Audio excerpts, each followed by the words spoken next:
വിഴിഞ്ഞം അന്താരാഷ്ട്ര തുറമുഖം പൂർണ്ണതോതിൽ പ്രവർത്തനശേഷിയിൽ എത്തുക 2028-ലായിരിക്കുമെന്ന് തുറമുഖ MD ദിവ്യ എസ് അയ്യർ അമൃത വാർത്തകളോട് പറഞ്ഞു. തീരദേശത്തുള്ളവരുടെ മുഴുവൻ ആശങ്കകളും പരിഹരിച്ചു തന്നെയാകും മുന്നോട്ടു പോകുക. ആദ്യ മദർഷിപ്പ് വെള്ളിയാഴ്ച തുറമുഖത്ത് എത്തുന്നതോടെ പതിറ്റാണ്ടുകളുടെ കാത്തിരിപ്പാണ് സഫലമാകുന്നതെന്നും തുറമുഖ MD ചൂണ്ടിക്കാട്ടി. അമൃത TVയുടെ വാക്ക് മറുവാക്കിൽ പങ്കെടുക്കുകയായിരുന്നു ദിവ്യ എസ് അയ്യർ. വിഴിഞ്ഞം സീപോർട്ട് MD ശ്രീമതി ദിവ്യ എസ് അയ്യറാണ് നമ്മോടൊപ്പം ചേരുന്നത്. സ്വാഗതം. Thank you. മലയാളികളുടെ ഏറ്റവും വലിയൊരു സ്വപ്നം, ഏറെക്കാലത്തെ സ്വപ്നം സഫലമാകാൻ പോവുകയാണ്. മദർഷിപ്പ് ആദ്യമായി എത്തുന്നു. ആ ഒരു സന്തോഷത്തെ വരവേൽക്കാനുള്ളൊരു തയ്യാറെടുപ്പൊക്കെ പൂർത്തിയായി കഴിഞ്ഞു. അത് തീർച്ചയായിട്ടും എല്ലാവരുടെയും നമ്മുടെ ഒരു തലമുറയുടെ ഒരു അഭിമാനമായി, തീർച്ചയായിട്ടും രാജ്യത്തിൻ്റെ ഒരു അഭിമാനമായി മാറാനിരിക്കുകയാണ് വിഴിഞ്ഞം തുറമുഖം. അപ്പോൾ വിഴിഞ്ഞം അന്താരാഷ്ട്ര തുറമുഖത്തിൻ്റെ ഒന്നാം ഘട്ട നിർമ്മാണം ഏതാണ്ട് നമ്മൾ പൂർത്തീകരിച്ച് ഇപ്പോൾ പ്രവർത്തന സജ്ജമാക്കിയിരിക്കുകയാണ്. വാണിജ്യ അടിസ്ഥാനത്തിലുള്ള ആദ്യത്തെ മദർഷിപ്പ് നമുക്ക് ഇനി ദിവസങ്ങൾക്കുള്ളിൽ നമ്മുടെ വിഴിഞ്ഞം തുറമുഖത്തിൽ നങ്കൂരം വിടാൻ പോവുകയാണ്. അതിൻ്റെ ആ ഒരു ആവേശവും ഒപ്പം അതിൻ്റെ പിന്നിൽ പോയിട്ടുള്ള അധ്വാനവും ഒരുപാട് പേരുടെ ആശകളും ഒക്കെ സമന്വയിക്കുന്ന ഒരു സന്ദർഭമായിട്ടാണ് ഞങ്ങൾ അതിനെ കാണുന്നത്. നേരത്തെ തന്നെ അദാനി ഗ്രൂപ്പ് പറഞ്ഞിട്ടുണ്ടായിരുന്നു ഓണസമ്മാനമായി കമ്മീഷനിങ് നടത്തുമെന്ന്. അപ്പോൾ ഇത് വിജയകരമാവുകയാണെങ്കിൽ ഉടൻ തന്നെ കമ്മീഷനിങ് ഉണ്ടാകും, തുറമുഖ കമ്മീഷനിങ് ഉണ്ടാകുമെന്ന് നമുക്ക് പ്രതീക്ഷിക്കാമോ? അതെ, തീർച്ചയായിട്ടും. നമ്മളിപ്പോൾ നിർമ്മാണ പ്രവർത്തികൾ ഞാൻ നേരത്തെ സൂചിപ്പിച്ചതുപോലെ പൂർത്തിയായി അതിന് വേണ്ടുന്ന നിയമാനുസൃതമായിട്ടുള്ള അനുമതികളും എല്ലാം തന്നെ നമുക്കിപ്പോൾ ലഭ്യമായി കഴിഞ്ഞിരിക്കുകയാണ്. അപ്പോൾ ഇപ്പോൾ യഥാർത്ഥമായിട്ടുള്ള ഞാൻ പറഞ്ഞത് വാണിജ്യ അടിസ്ഥാനത്തിലുള്ള ഒരു കപ്പൽ തന്നെയാണ് വിദേശ രാജ്യത്ത് നിന്നും വരികയാണ്. അപ്പോൾ നമ്മൾ വലിയ ഷിപ്പിംഗ് കമ്പനികളുമായിട്ടുമൊക്കെ ചർച്ചകൾ നടത്തുന്നുണ്ട്.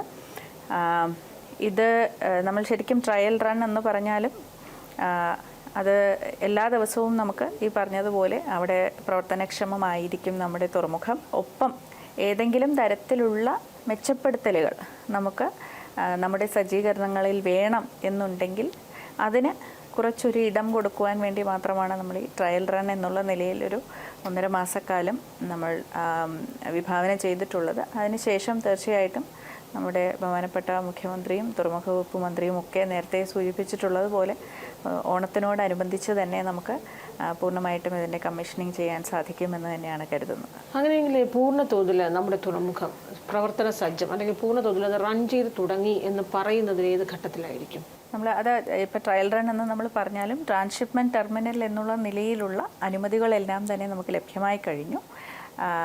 ഇപ്പോൾ മുതൽ നമ്മൾ ശരിക്കും അതിൻ്റെ പ്രവർത്തനങ്ങൾ ആരംഭിക്കുകയാണ് ട്രാൻസ്ഷിപ്മെൻറ്റ് ടെർമിനൽ എന്നുള്ള നിലയിൽ. അപ്പോൾ ഒരു തുറമുഖത്തിൽ അനവധി സാധ്യതകളുണ്ട്. അപ്പോൾ മറ്റ് സാധ്യതകളെല്ലാം നമ്മൾ സമ്പൂർണ്ണമായി ഗ്രഹിച്ചുകൊണ്ട് നമ്മൾ ഒരു പക്ഷേ കമ്മീഷൻ ചെയ്ത് കഴിഞ്ഞാലും അതിനുശേഷം 2ാം ഘട്ടം 3ാം ഘട്ടം 4ാം ഘട്ടമൊക്കെ നിർമ്മാണ പ്രവർത്തനങ്ങൾ നമ്മൾ ഉടനടി തന്നെ ആരംഭിക്കുകയാണ്. അതും നമ്മൾ 2024-ൽ തന്നെ ആരംഭിക്കും. അപ്പോൾ അതെല്ലാം പൂർത്തിയാകുന്നതോടുകൂടിയായിരിക്കും നമ്മൾ ഒരുപക്ഷെ തുറമുഖത്തിൻ്റെ ഫുൾ പൊട്ടൻഷ്യൽ എന്ന് നമ്മൾ പറയുന്ന ആ ഒരു നിരയിലേക്ക് നമ്മൾ എത്തുക. അപ്പോൾ അത് 2028-ലായിരിക്കും. ശരിക്കും ഇത്രയും കാലം ഈ രാജ്യാന്തര മദർഷിപ്പുകളൊക്കെ ഇന്ത്യയിലേക്ക് വരുന്നതിനൊരു തടസ്സമായിരുന്നത് ഈ രാജ്യാന്തര കപ്പൽ പാതയിൽ നിന്നും ഇന്ത്യയിലേക്കുള്ള ഒരു അകലവും പിന്നെ സ്വാഭാവികമായ ആഴക്കുറവ്, ഈ അത്തരത്തിലുള്ള തടസ്സങ്ങളൊക്കെ ആയിരുന്നു. അത് ഈ വിഴിഞ്ഞം തുറമുഖം വരുന്നതോടുകൂടി ഇത് മുഴുവനും പൂർണ്ണമായും മാറുമെന്ന് കരുതാമോ? അതെ, വിഴിഞ്ഞം തുറമുഖത്തിൻ്റെ ഏറ്റവും വലിയ പ്രകൃതിദത്തമായ ഒരു വരദാനം എന്ന് പറയുന്നത് ഈ പറഞ്ഞ 2 ഘടകങ്ങൾ തന്നെയാണ്.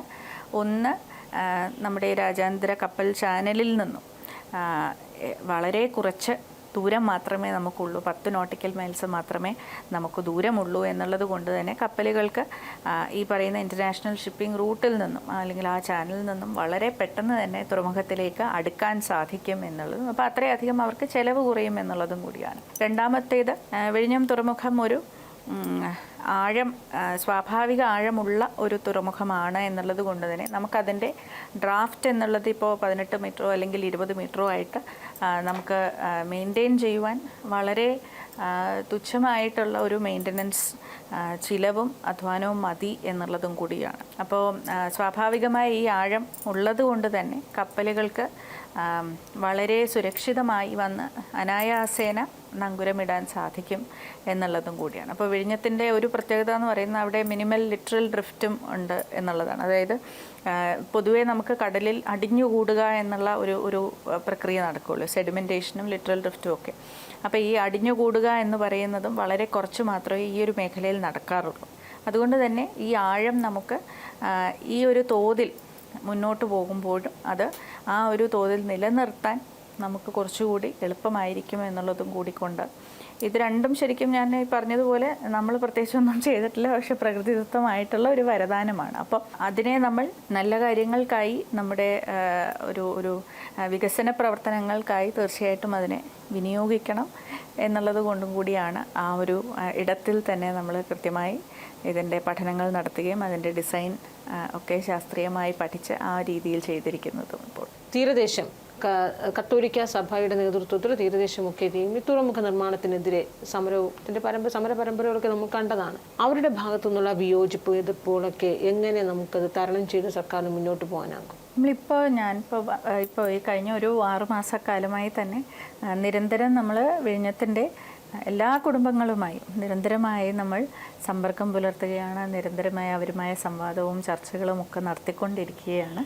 അപ്പോൾ അവിടുത്തെ കുടുംബങ്ങളുടെ എല്ലാവരുടെയും ഒരു പ്രത്യേക സമുദായമോ സഭയോ എന്ന് ഞാൻ ഒരിക്കലും എടുത്തു പറയില്ല. നിരന്തരമായി അവിടുത്തെ കുടുംബങ്ങളുടെ എല്ലാവരുടെയും പ്രദേശവാസികളുടെ എല്ലാവരുടെയും ആശകളും ആശങ്കകളും ഒരേപോലെ നമ്മൾ പരിഗണിച്ചുകൊണ്ട് അതിനെ ഒപ്പിയെടുത്തുകൊണ്ട് പരമാവധി അവയ്ക്കൊക്കെ പരിഹാരം കണ്ടെത്തിക്കൊണ്ട് തന്നെയാണ് നമ്മളിപ്പോൾ മുന്നോട്ട് പോയിക്കൊണ്ടിരിക്കുന്നത്. അവിടുത്തെ ഇപ്പോൾ പ്രാഥമിക ആവശ്യങ്ങൾ അല്ലെങ്കിൽ മൗലികമായ ആവശ്യങ്ങളെല്ലാം തന്നെ കുറേ കൂടെ മെച്ചപ്പെട്ട രീതിയിൽ സേവനങ്ങൾ നൽകുവാനായി സർക്കാർ സംവിധാനങ്ങൾ ഒരുക്കണം എന്നുള്ള ഒരു തീരുമാനവും അതിൻ്റെ അടിസ്ഥാനത്തിലുള്ള പ്രവൃത്തികളും നമ്മൾ ചെയ്തു വരികയാണ്. അവിടുത്തെ ഇപ്പോൾ ആരോഗ്യ കേന്ദ്രങ്ങളുടെ വികസനമായാലും കുറച്ചുകൂടി സൗകര്യങ്ങളുള്ള ഒരു കമ്മ്യൂണിറ്റി ഹെൽത്ത് സെൻറ്റർ വേണം എന്നുള്ളത്, അല്ലെങ്കിൽ വിദ്യാഭ്യാസ സ്ഥാപനങ്ങളുടെ അല്ലെങ്കിൽ അവിടെ കുട്ടികൾക്ക് കളിക്കാനുള്ള ഒരു കളിസ്ഥലം വേണമെന്നാവശ്യപ്പെട്ടതിൻ്റെ അടിസ്ഥാനത്തിൽ ഭൂമി നൽകുക, അങ്ങനത്തെ ധാരാളം പ്രവൃത്തികൾ നമ്മളിപ്പോൾ അവരുടെ ആവശ്യങ്ങൾ ഓരോന്നായി പരിഗണിച്ചുകൊണ്ട് അത് നടത്തിക്കൊണ്ട് വരികയാണ്. അപ്പോൾ ഈ തുറമുഖത്തിൻ്റെ വികസനത്തോടൊപ്പം തന്നെ പ്രാദേശിക ജനതയുടെ അല്ലെങ്കിൽ പ്രാദേശിക മേഖലയുടെ ഒരു വികസനവും ലക്ഷ്യമിട്ടുകൊണ്ട് തന്നെയാണ് നമ്മൾ മുന്നോട്ട് പോകുന്നത്. അതുകൊണ്ട് തന്നെയാണ് ഈ പറയുന്ന സന്തോഷം എന്ന് പറയുമ്പോഴും അത് എല്ലാവരുടെയും സന്തോഷമാണ് എന്ന് ഉറപ്പോടുകൂടി തന്നെയാണ് പറയുന്നത്.